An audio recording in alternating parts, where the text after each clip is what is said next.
We continue with Chapter 9, Negotiate to Yes. This part's called Help the Other Win Approval. Agreement is good, but it is not the end of the negotiation process. There remains the process of winning approval, formal or informal, from the people to whom the other reports or about whom the other cares. It may be their boss, their peers, the board of directors, their family members, or even the person looking himself or herself in the mirror the next day. The world is littered with agreements that were never accepted by the other's key constituents and thus never carried out. In helping the other say yes, it is vital not to forget who else on the other side must say yes if the agreement is to hold. I learned this lesson the hard way early on in my work as a mediator. My colleague Steve Goldberg and I were asked to serve as third parties in a bitter conflict in a coal mine in Kentucky. The situation was tense. The miners were going out on wildcat strikes in contravention of the union contract. Management responded by firing a third of the workforce.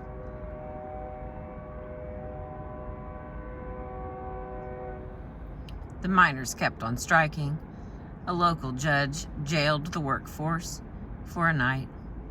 Miners were packing guns to work, and there were bomb threats.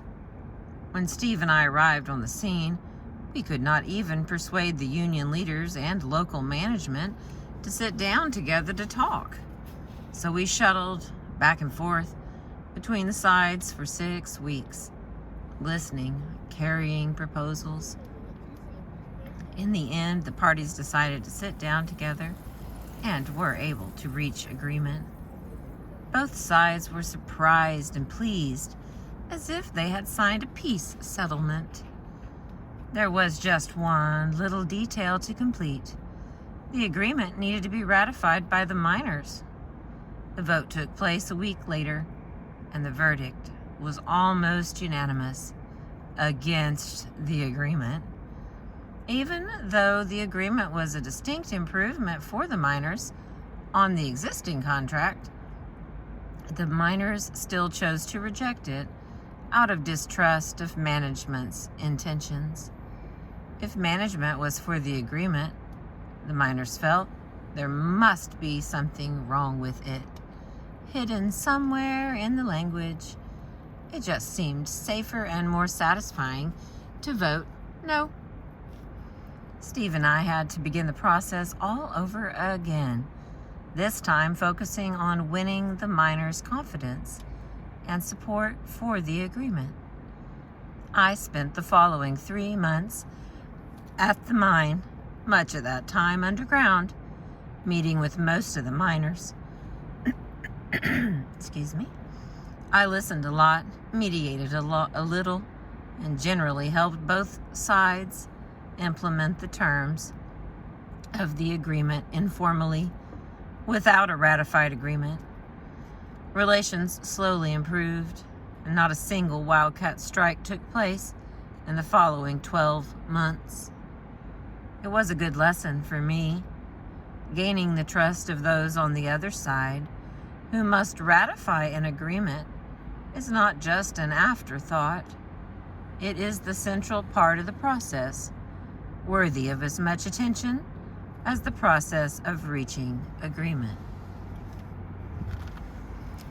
The next part, use the acceptance speech test.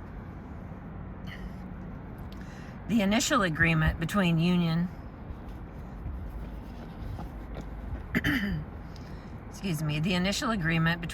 and management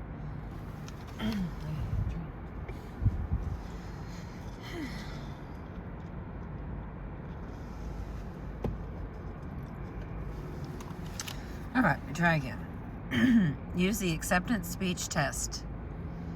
The initial agreement between union and management that Steve and I helped facilitate failed a key test, the acceptance speech test.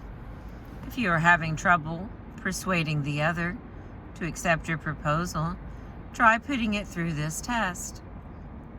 Suppose for a moment that the other says yes to your proposal and now needs to present the prospective agreement to their constituents. Imagine the other giving a little speech explaining to their constituents why this is a good agreement and why they should support it. Write out an outline of that speech. What is the most persuasive case they could make for accepting your proposal? Jot down the key talking points. Now, visualize the other delivering the speech you have written, and think about the tough questions that might come flying back in their face, like, why did you give up? What did you give up? Did you really need to make that concession? What about our needs? Did you forget about us? Why weren't we consulted? And so on. Imagine how difficult it would be to give that speech and face the chorus of critical questions. No one likes to hear that they gave in or sold out, particularly from those people whose good opinion they value highly. This is the acceptance speech test. If you cannot envision the other making that acceptance speech in a persuasive manner, then you know you have work to do.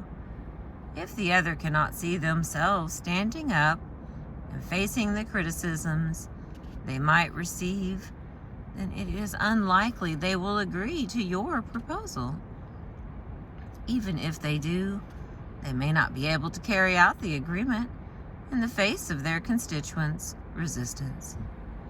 In this case, you may need to revise your proposal to make it more persuasive without, of course, compromising on your essential needs. Anticipate the likely criticisms the other will receive and think about the best answers they could give in return. See your job as preparing the other for the acceptance speech you would like them to deliver. In putting your proposal to the acceptance speech test, you may find it helpful to use the chart below. Identify the other's constituency, jot down the main talking points, indicate how your proposal addresses their key concerns, list the biggest criticisms they might receive, as well as the best answers they might give. Alright, so here's one of those pages where I'm trying to show you the page of the book. Let's see. There we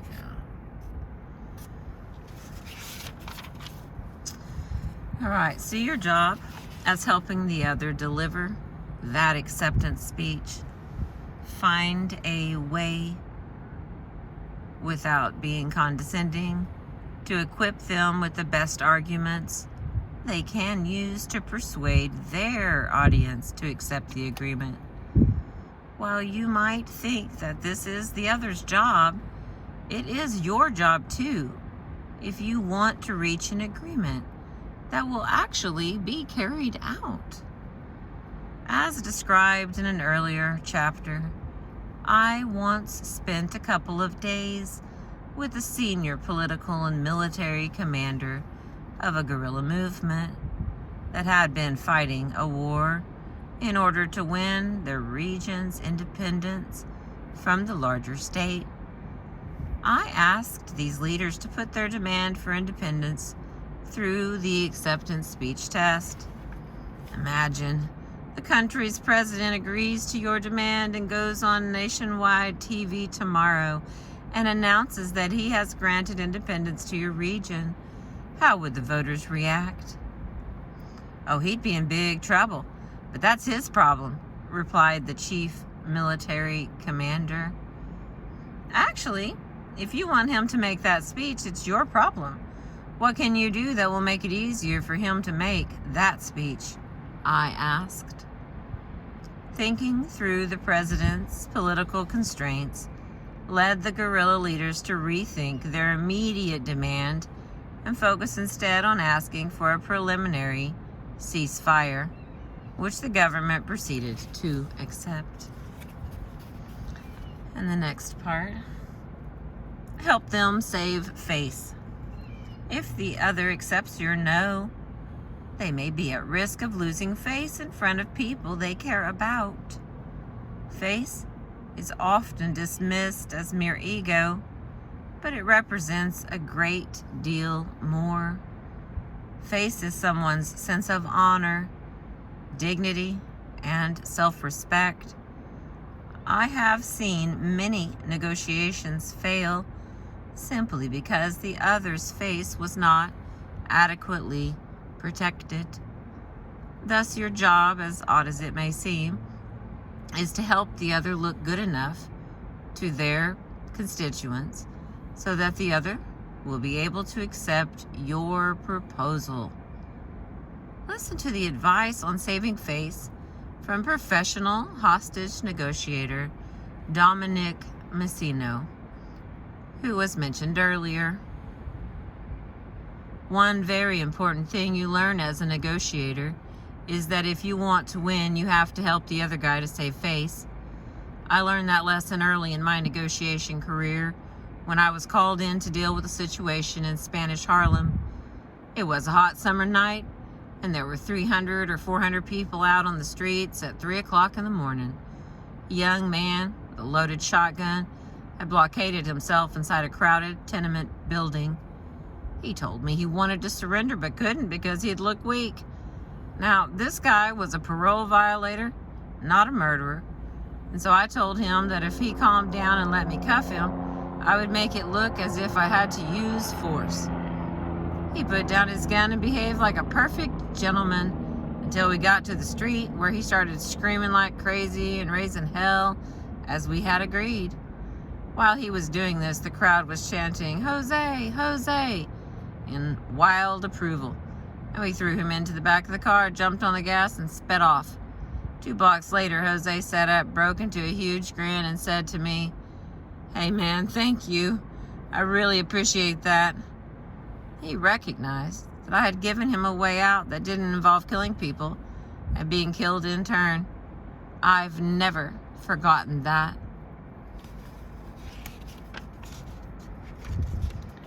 The next is cultivate a healthy relationship.